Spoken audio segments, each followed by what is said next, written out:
immediate past president of the New York Coalition of 100 Black Women, where I served as president from 2007 to 2011. Now, I have the pleasure of serving you this evening as the mistress of ceremony for this occasion. We're so happy to have you here with us. We hope you enjoy this first day of spring. God gave us a beautiful day, didn't he? Yeah, the first day of spring. And we're so especially pleased that the First Lady of the City of New York, Ms. Chirlane McCray, the wife of the Mayor of the City of New York, the Honorable Bill de Blasio, is here with us tonight. Well, good evening, friends. It's so wonderful to see all of you here at John Jay College and to see so many friends in the room, including my good buddy Sujay. It's always good to see Reverend Cook and to celebrate the accomplishments of the Coalition of 100 Black Women over a long period of time. What a contribution you've made to our city and to the civic life of our city. We're just honored here at John Jay to host this very special event. I stand before you as the president of John Jay College, but I also want to make clear that I represent the great city university of New York by welcoming all of you in the name of our interim chancellor, Bill Kelly, our senior vice chancellor, Jay Hershenson, who is here, our vice chancellor for human resources, Ginger Waters, and some of my counterpart colleagues, presidents of other colleges. Marcia Keyes from York is here somewhere, and Carol Brill Joseph from Bronx Community College is also here. So we all welcome you, and our trustee, Frida Foster, is here, as well as Valerie Lancaster Beal. So CUNY is in the house. It's nice to have all of you here. It's a new day for the city, and it's such an exciting time to be New Yorkers, to be part of the new beginning, and to see that the mayor has brought with him as his partner in so many ways the First Lady. So First Lady is a title that goes with the marriage, but this is a First Lady for our city, who is as we know, I was in the Dinkins administration, so we know that she's a policy wonk, that she likes communications, that she likes ways of presenting ideas, and I know this from watching her work on a speech that Mr. de Blasio gave here when he was running for office on stop and frisk issues, where her hand was evident in the final version of that. So what we're seeing here is a partnership of the first order between our mayor and his wife, the First Lady, that will stand our city in very good stead. So it's a special honor for us to have her here for this reception with the Coalition of 100 Black Women because of the symbolic and the real power of what Chirlane McCray means for our city. So there's a designation that we have that we give to people who are part of the John Jay families. You may have seen the branding. We talk about educating for justice. That's what we do. But we also have a name for ourselves. We call ourselves fierce advocates for justice. It's all over the building. When we walk in here to this building every morning, we say we are reminded that we are here because we are fierce advocates for justice. So it's in that spirit that I welcome the premier First Lady, the fiercest advocate for justice, Ms. Chirlane McCray. One of her major areas of focus is education. She's a strong advocate for early intervention in education and for enrichment outside the classroom. Hence, her remarks tonight will be centered on the topic of education. She has recently taken on the role of chairwoman of the Mayor's Fund to Advance New York City, a nonprofit private sector partnership. Not surprisingly, she plans to steer the fund to benefit children and families. She brings a wealth of experience to this role, having worked in a wide range of fields over her 30-year career. She worked as a speechwriter for political figures, including our former mayor, David Dinkins, and as a public affairs figure in the Clinton administration. She's a writer, poet, editor, and communications professional, a wife, a mother, and a proud New Yorker. Ladies and gentlemen, it is with pride that I introduce New York City's First Lady, Chirlane McCray.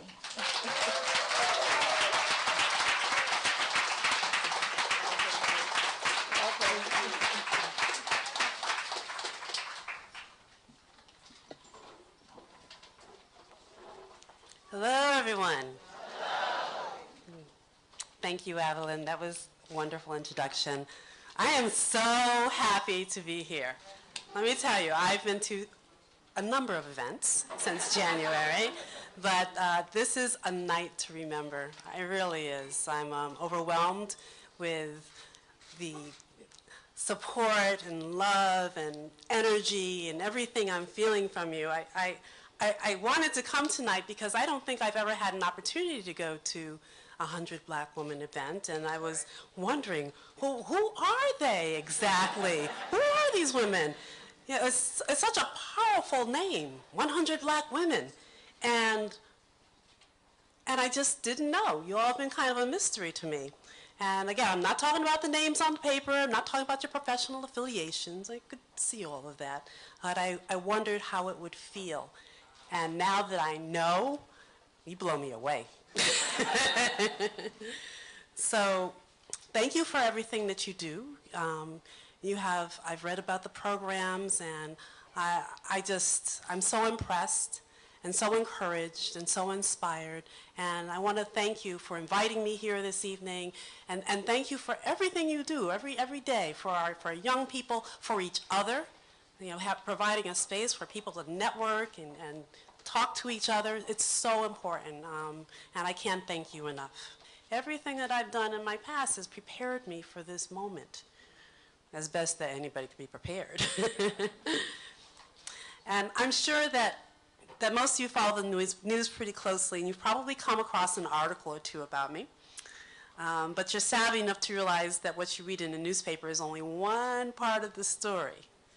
So again, let me tell you just a little bit more about my version of the story in a condensed form. I feel like there's definitely something very interesting, something very spirited running through my veins, because I am the granddaughter of immigrants. My maternal great-grandmother, my maternal grandfather, and my maternal grandmother all traveled from Barbados to the United States. All right, Barbados in the house. Caribbean in the house. Yeah.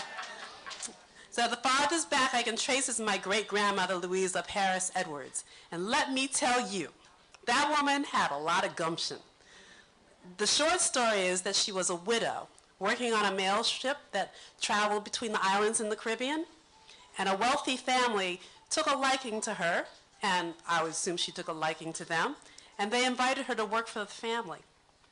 Now, she could not have possibly known how cold it was in Claremont, New Hampshire, right? I know she had never been there, but having the spirit of adventure, she accepted the offer. And one by one, she brought her large family over and eventually bought the house that my mother was born in Claremont, New Hampshire. Then a little later on, Louisa, after raising her family in Claremont, she packed up her bags and came to Harlem. And there she joined the Marcus Garvey Back to Africa movement. She invested in the Black Star Line and the parent body of the Universal Negro Improvement Association construction loans. And she invested in the Negro Factories Corporation. My father's parents came from the South.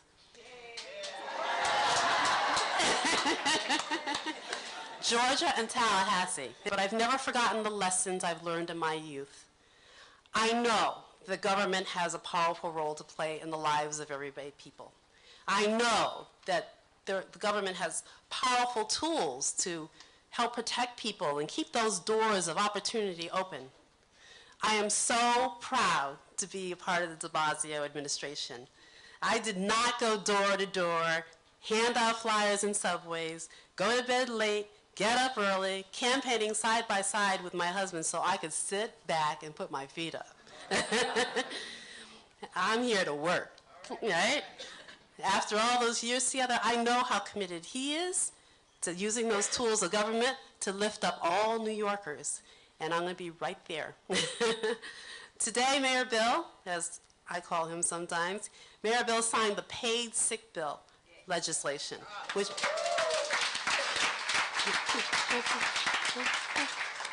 I can tell you know how important it is. It means 500,000 more New Yorkers have the right to take a sick day without losing their job, or care for a child or parent who is ill. That's going to make for a healthier workplace, and it's going to make, it's a lot better for all of us, when somebody's serving food and they don't have the flu. I'm also proud to be part of the movement to bring universal pre-kindergarten and after-school programs to our middle school students. We are working day and night to provide every young person in New York City with full-day pre-kindergarten when they're young and high-quality after-school programs when they're in middle school. These programs are so important, and as you've heard, I don't know what would I have done without them. Those programs kept me out of trouble. Those programs exposed me to other things and helped me with my schoolwork. And I was in a safe place. So we're working very hard to get these programs. I hope you're going to help us. I could rattle off a bunch of statistics about why it's one of the best investments we could make, but I think you know this already. A few weeks ago, I visited a pre-K program in Brownsville, and I just have to tell you just a little story. There are a bunch of 4-year-olds. They're so cute. They're all working on, the theme was construction, so they're all working on building something or another. Some had blocks, some were measuring and hammering, some were drilling, and they're all using adult-sized tools. Now imagine a 4-year-old with an adult-sized drill. That's actually pretty scary, right? Some had just finished building this castle, and this one teeny tiny gal with pigtails and a squeaky voice grabbed my hand to show me the drawbridge and the other parts of the castle. And I was so impressed with the detail and the fact that she was able to describe everything to me, but I was even more impressed with how articulate she was. She's 4. And then I got ready to read them a story, and they're all sitting in a circle, and she makes it a point to sit right near me, plops herself down in the front row, looks into my eyes, gazes with great seriousness, and says, "I'm paying attention. I'm engaged." Let me tell you, she had me. I was laughing and laughing. I was so tickled. This teeny tiny girl, her vocabulary was bigger than she was. And I just can't imagine, what if she didn't have access to pre-K? What if she, 50,000 of her peers could not get into a program? So, there's a good chance that she'd be sitting in front of a television somewhere, or who knows. So if you haven't already, I just want to urge you to join the UPK NYC movement. We've got buttons, and there's a website, and this is just so important. We want to make history here in New York in more ways than one, and you know how important it is to get our children involved when they're as young as possible. And just in case you think I'm not busy enough, I want to remind you that I also serve as the chair of the Mayor's Fund to Advance New York. My team is just getting started, and already we're tackling some of the toughest problems that face us today.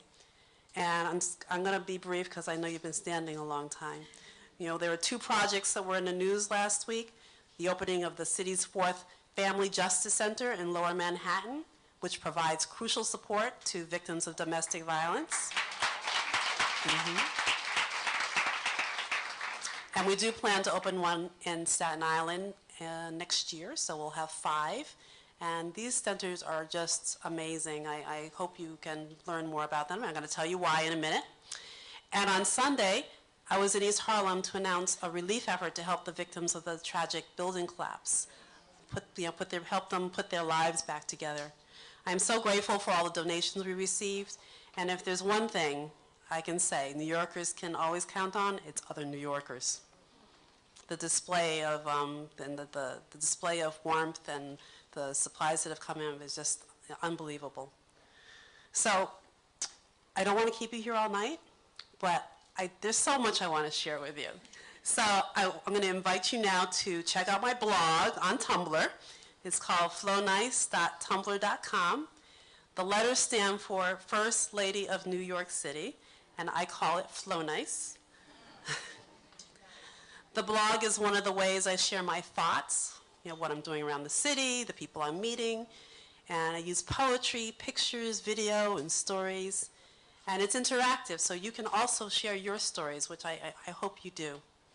I want you to think of it as one of the ways that we can continue getting acquainted, as this event is just the beginning.